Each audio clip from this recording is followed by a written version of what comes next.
Thank you for participating in this English project for school. I'm doing a project entitled In Pursuit of Social Justice, and you immediately came to my mind to interview. You have a very unusual story, and I can't wait to hear more about you. Well, thank you, Jerry. It's an honor for me to be invited, and I'll enjoy this conversation. Do you have a role model, and who would that be? Well, that's interesting. I haven't thought much about that, but there was a man in my college experience. His name was K.B. Byrne. He was a director of a Baptist student group on the campus of the university where I attended. And he was very insightful about the influence of how a person's actions affect the lives of other people.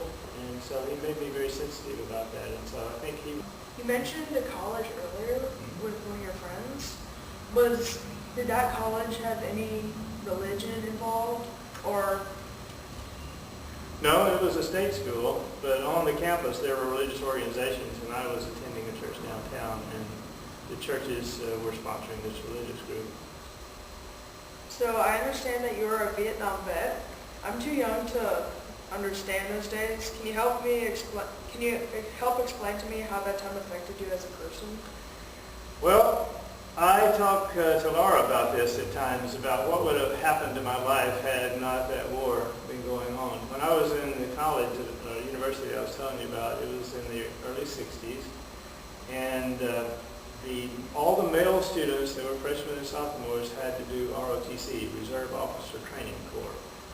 And so I was part of that, and it was during that time that the Vietnam word became more familiar in the language of the American people. And we had had advisors there before, but we'd never really made any commitment to engage troops more than just an advisory capacity. But then while I was in ROTC, that decision had been made and the draft was started. And so people then began to be called into service who had never considered being a soldier before. And I was one of them. Since then, after learning more about the origin of conflict, I have decided that violence is really not a way to address conflict. And I think that's one idea that was represented in The Amazing Faith of Texas. Mm-hmm. So. Yeah, I don't remember exactly the dialogue that's recorded in the book, but I do remember that we talked in depth about that. And the reason I came into the Mennonite church, actually, I wasn't born as a part of the Mennonite church, but the reason I came into this church is because when I later reevaluated my understanding of how Christ intended the followers to function in relationship to each other, I realized that when Jesus had been with the disciples that last night, he had told them in the upper room that they needed to have swords, and they had two there. And so they took them, and then when he was arrested in the garden, they took the swords out, but then Jesus had put the swords away. And so something happened that caused Jesus to understand that violence was really not going to be the way that he wanted his message understood. And the Mennonites have had historically a strong position against violence. And I decided that I wanted to identify with a group of people who had that as an identification of how they understood the Christian faith. Could you give me an example of social injustice in Vietnam, or discrimination, just basically? Well, anytime there's fighting, there is conflict, and conflict is perceived or actual injustice. And so then the question becomes, how do we manage it?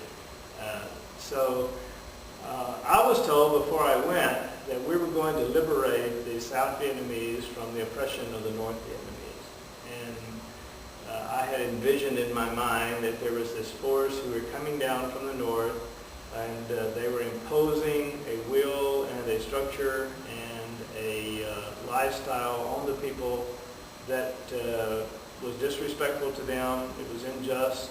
They did not allow them self-determination. They were pretty much telling the people how to act and what to do, and weren't allowing them to live out their sense of who they were individually. And so that was an injustice that I registered in my mind. And at the time, I was thinking,